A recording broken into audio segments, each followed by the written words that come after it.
제 사역을 잠깐 소개하기 전에 먼저 대만의 한인교회 역사에 대해서 소개해 드리겠습니다. 대만은 청일전쟁 결과 1895년 일본의 식민지가 됩니다. 그래서 일제강점기 때 대만에는 많은 한인들이 이주해서 거주하고 있었습니다. 이후 1945년 일제가 패망하고 중국의 국민당 정부가 대만에 들어오게 되죠. 국민당 정부는 대만의 치안과 안전을 위해서 강제 징집되었던 조선 군인들 그리고 한국인들을 송환하기로 결정합니다. 그래서 다음 해인 1946년 2월에 각 현에 공무를 보내서는 조선 사람들, 한국 사람들을 대만의 최북단 지룽이라는 항구로 모두 다 모여라 라고 공표합니다. 그래서 각 현에서 대만에 살고 있던 한국 사람들이 지룽항에 3,000명이 모여서 송환을 기다리게 됩니다. 그러나 귀국하는 사람보다 수송선이 부족했습니다. 그 결과 돈 있는 사람들, 힘 있는 사람들 먼저 수송선을 타고 귀국하고, 가난하고 힘없는 사람들은, 또 한국에 연고지가 없는 사람들은 지룽에 남아서 배를 기다리며 막노동하며 살아가게 됩니다. 그 1949년에 정성원 선교사님이 대만에 오세요. 정성원 선교사님은 1931년 평양 여자고등 성경학교를 졸업하고 만주 지역과 상해 지역에서 사역하다가 이 중국의 국공 내전에서 장개석의 국민당이 공산당에 패해서 천도할 때 그때 같이 상해에서 대만으로 건너오게 됩니다. 대만에 건너온 정성원 선교사는 한인들이 지룽에 모여있다라는 것을 알게 돼요. 그래서 지룽 지역에 가서 한인들에게 복음을 증거하고 교회를 시작합니다. 그때 예배 드렸을 때가 1949년입니다. 그래서 지룽교회가 1949년에 시작돼요. 한번 제가 PPT를 준비했는데 한번 보면 눌러주시면 저 위에 있는 저기가 지룽항입니다. 그런데 1950년 무슨 일이 일어납니까? 6월 25일 한국전쟁이 일어나요. 한인들의 귀국길이 막혀버립니다.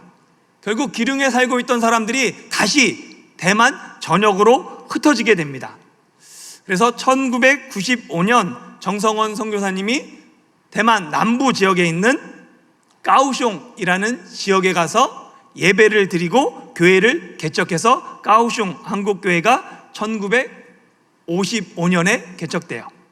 그리고 1957년에는 수도인 타이베이의 타이중 한국교회가 타이베이 한국교회가 개척됩니다.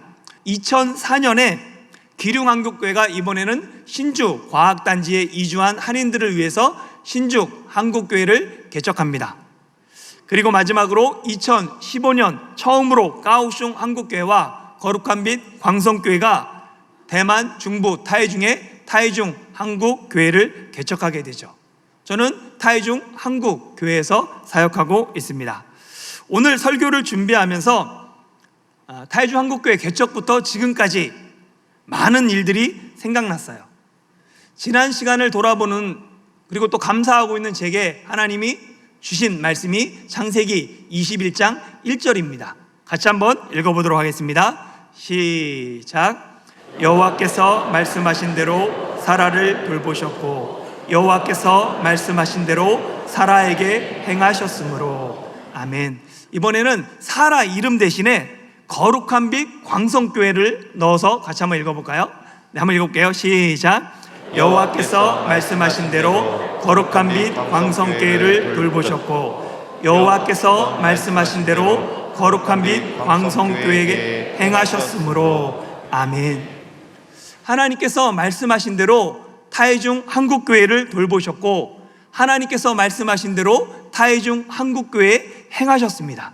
그것에 대해서 나누려고 해요. 저희 가정은 2007년 1월 14일 거룩한 빛 광성교회 10주년 파송 선교사로 중국 북경으로 파송받았습니다. 한중 수교 후 중국에는 많은 선교사님들이 헌신하고 사역하고 있었어요. 그런데 2008년 북경 올림픽을 계기로 중국 상황이 급변합니다. 하루가 멀다 하고 중국에서 사역하던 많은 선교사님들이 추방당하기 시작했어요. 점점 선교 사역이 위축되었습니다. 이에 저희 가정도 다음 걸음을 위해 기도하며 준비했습니다. 그때 북경에서 추방당하신 선교사님으로부터 갑자기 연락이 왔어요. 대만 타이중에 한인교회가 필요한데 이곳에 교회가 없는데 저희 가정 보고 올 수 있느냐라고 연락해 오신 것입니다. 그 선교사님의 말을 듣는데 하나님의 음성으로 제게 들리는 거예요. 교회가 없는 지역에 교회를 개척해달라. 맨 처음에 하나님께 부르심을 받았을 때 어디든 가겠다고 했던 그 기도가 생각나며 제가 가겠습니다 라고 하고 전혀 모르는 그 대만 땅에 2014년 8월에 대만에 오게 되었습니다. 하나님의 부르심에 대해서 확신하고 걸음을 옮기면 사람은 누구나 이 걸음이 순조로운 것을 기대해요. 그런데 현실은 오히려 반대였습니다. 여러 어려움이 저희 가정을 기다리고 있었죠. 먼저 대만 현지 선교회가 허입하는데 어려움을 겪었습니다. 당시 까오슝 한국교회는 타이중 지역의 한인교회의 필요성을 알고는 3년 동안 기도하면서 총회 세계선교부에 여기 개척하겠다라는 개척계획서를 제출한 상태였어요. 그런데 제가 타이중으로 오겠다는 거죠. 그러니까 저의 허입을 반대한 것입니다. 타이중은 이미 여러 차례 한인교회가 개척된 역사가 있어요. 그러나 대부분 문을 닫고 다 안 됐던 지역입니다. 그로 인해 한인교회는 필요하지만 누구 하나 선뜻 나서서 개척하지 못하고 있었습니다. 그런데 제가 아무것도 모르는 제가 개척하겠다고 하니까 현지 선교회가 우려를 표현하면서 저의 허입은 허용하지만 1년 동안 한번 지켜봐라 라고 기간을 주게 됩니다. 그래서 저는 2014년 대만 선교사 비자를 받기 위해서 한국에 들어오죠. 이때 두 번째 어려움을 만납니다. 어렵게 준비한 이 선교사 비자 서류들이 여러 가지가 있는데 그게 부적합으로 거절된 것이에요. 제가 소속되어 있는 총회 법인 대표 이름하고 저의 재직을 증명하는 대표의 이름이 서로 같지 않아서 비자 발급이 거부되었습니다. 저는 그때부터 다시 모든 서류를 준비해야 했어요. 그러다 보니까 제가 한국에서 머무는 시간이 길어졌습니다. 그때 세계 선교부에서 대만 선교 계획서를 제출해달라라는 연락을 받았어요. 그래서 저는 타이중에 한인교회가 필요한 이유와 함께 개척에 필요한 자금을 보고서로 제출했습니다. 그리고 1월 둘째 주일에 이것에 대해서 세계선교부 위원장님과 위원들에게 설명하기로 했죠. 제가 계획서를 제출했을 때가 그해 연말 12월이었습니다. 그런데 그때는 이미 교회 예산이 모두 다 끝난 후였어요. 그래서 세계선교부에서는 저를 불러서 좀 더 자세한 상황을 듣길 원했던 것입니다. 그런데 세계선교부라 만나기로 한 그 주간에 당시 위임 목사님이셨던 정성진 목사님의 아버님이신 고 정규명 집사님이 별세하십니다. 그리고 그 장례가 교회에서 열렸죠. 장례 후 정 목사님은 모든 조의금을 선교와 작은 교회에 헌금하셨습니다. 그 중에 타이중 한국교회 개척 헌금이 있었습니다. 만일 12월에 선교사 비자가 거절되지 않았다면 저는 선교사 비자를 받고 바로 대만으로 돌아갔을 것입니다. 선교사 비자가 거절되었기 때문에 교회 개척 자금을 갖고 대만으로 갈 수 있었죠. 그리고 처음 저희에 대해서 우려를 표명했던 까오슝 한국교회가 오히려 타이중 한국교회를 후원하기로 합니다. 그래서 교회 임대료의 일정 부분을 거룩한 빛 광성교회와 까오슝 한국교회가 개척 초기부터 후원해 주셨습니다. 교회 선교의 허위 반대, 그리고 선교사 비자 거절이라는 두 번의 어려움이 타이중 한국교회를 개척하는 데 오히려 전화위복이 되었습니다.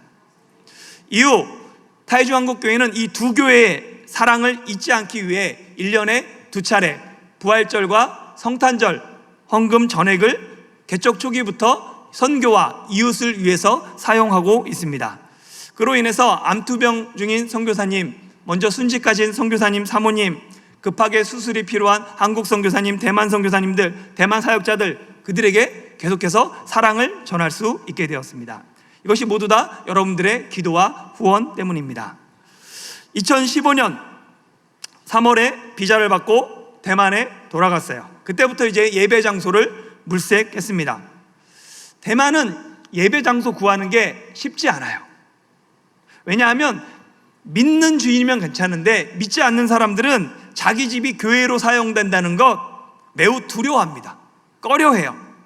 그래서 예배 장소 찾는데 정말 많은 부동산을 찾아갔고 많은 집을 봤는데 마땅한 곳이 없었습니다. 그러던 중에 인터넷을 통해서 한 장소에 대해서 보기로 약속을 했어요. 그리고 아침에 묵상하고 기도하는 중에 하나님께서 아내에게 말씀합니다. 1층에 넓은 예배 공간이 있고 2층에 식당이 있는 공간을 보여주셨어요. 그리고 실제로 가서 봤더니 그 모습 그대로였습니다. 그래서 하나님이 이것을 예비하셨다, 준비하셨다라는 확신을 갖고 예배당을 계약했습니다. 그때 주인이 월세 계약할 때 교회 간판 만들어도 된다고 했어요. 그런데 끝난 후에 주인의 마음이 변했습니다. 주변 사람들이 자기 건물이 예배당으로 쓰이는 거 알면 자신의 좀 입장이 난처하다면서 교회에 이 간판과 십자가는 만들지 않으면 좋겠다라고 이야기합니다. 제가 선교사고 외국인이고 믿지 않는 집주인과 싸웠을까요? 안 싸웠을까요? 못 싸웠습니다. 결국 간판을 달지 못하고 그래도 교회에 대해서 알려야 되니까 여기가 교회라는 거 예배 시간 알려야 되니까 주인에게 얘기해서 현수막을 달았습니다. 그리고 주인에게 얘기해 줬죠. 보면 현수막에 중국말이 없습니다. 십자가도 없죠. 주인한테 좀 얘기했어요. 현슈에더 타이종 한국자회. 그래서 좀 얘기를 해줬어요. 그랬더니 주인이 아주 흡족해 했습니다. 그런데 그 해에 유달리 대만에 태풍이 많이 지나갔어요.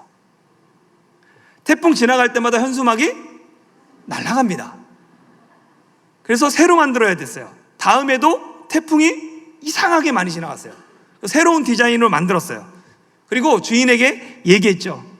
현수막 사용하니까 더 오래 사용할 수 없다.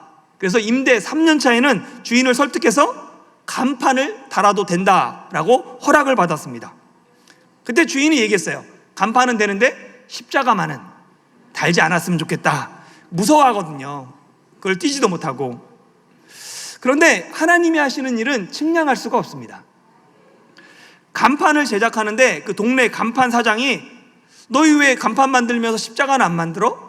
교회에는 빨간색 십자가가 있어야 되는데 내가 만들어줄게, 재료비만 받고. 그러면서 만든 거예요. 한번 보세요. 그래서 이렇게 돼 있습니다.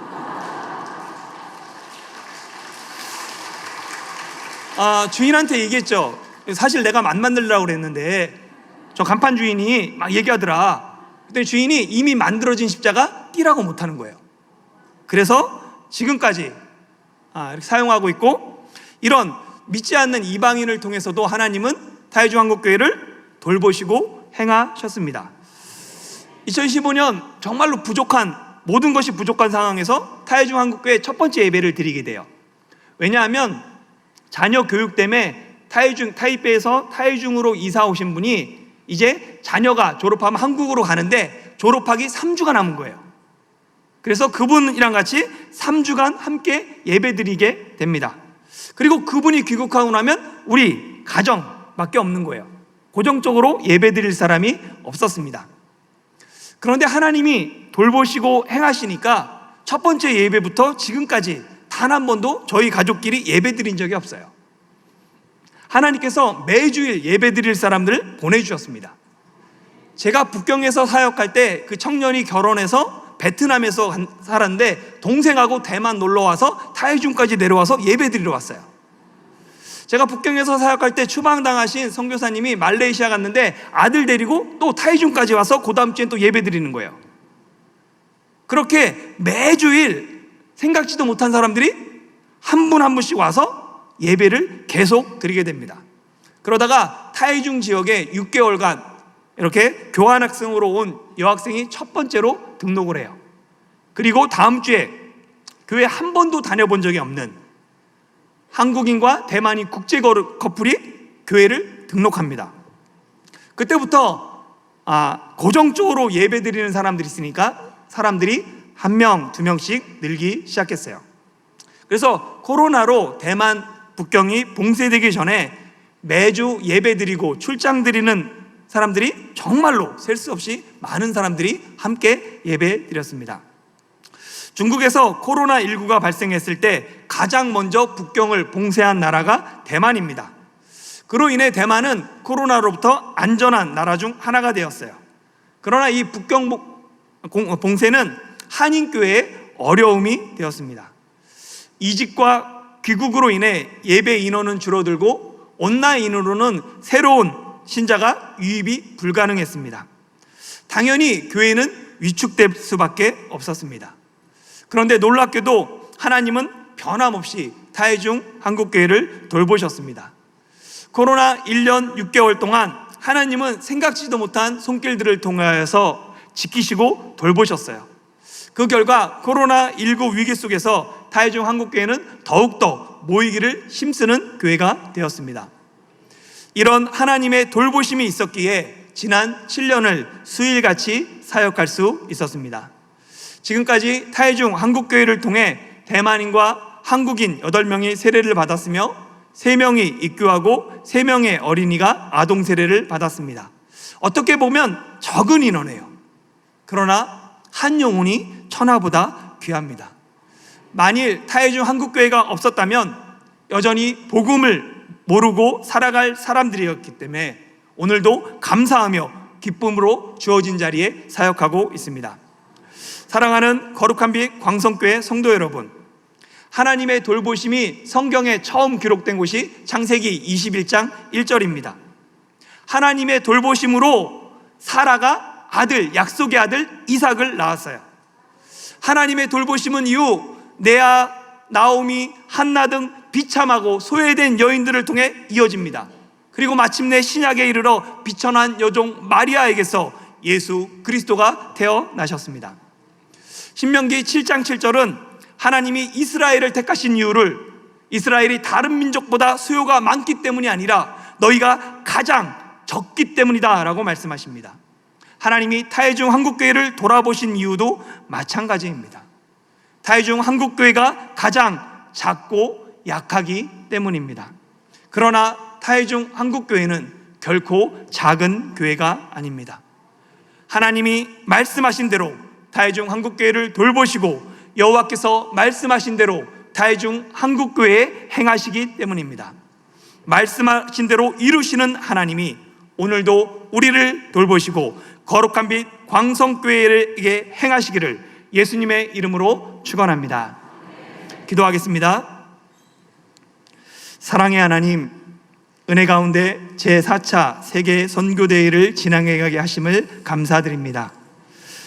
세계 선교대회를 통해 거룩한 빛 광성교회가 더욱 선교하는 교회가 되게 하시고 함께 참여한 모든 선교사님과 그 사역 위에 말씀하신 대로 이루시는 하나님의 돌보심과 행하심이 있기를 소망합니다. 곽승현 위임 목사님과 세계 선교위원회의 수고와 헌신을 주님께서 아시오니 은혜를 더하여 주옵소서. 우리 주 예수 그리스도의 이름으로 기도드리옵나이다.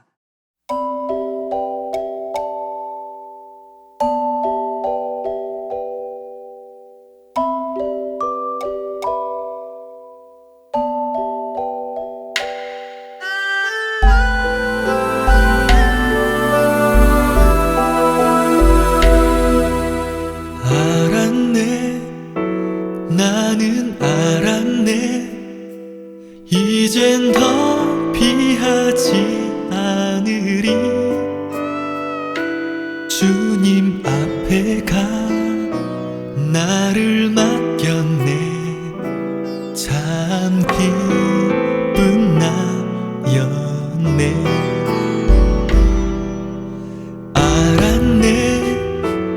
나는 알았네. 잿빛 생활에 지쳤음을, 세상 쾌락을 찾아봤으나 고통뿐이었다네. 삶은 의미 없고 만족 없었네. 그러나 이제는 달라.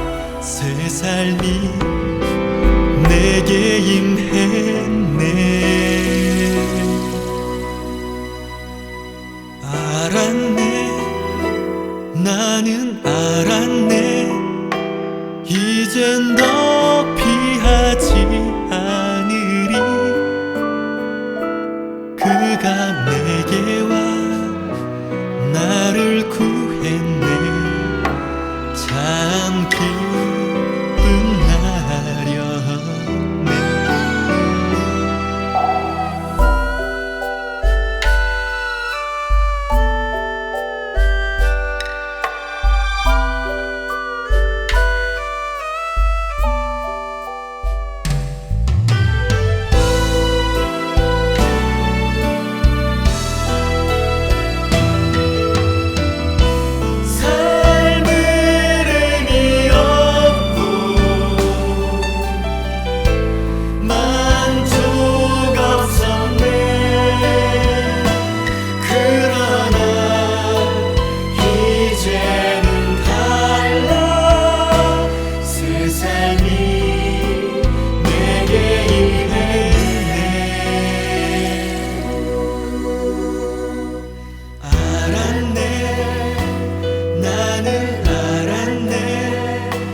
이젠 더 피하지 않으리. 주님 앞에 가 나를 맡겼네. 참 기쁜 날이었네. 알았네. 나는 알았네.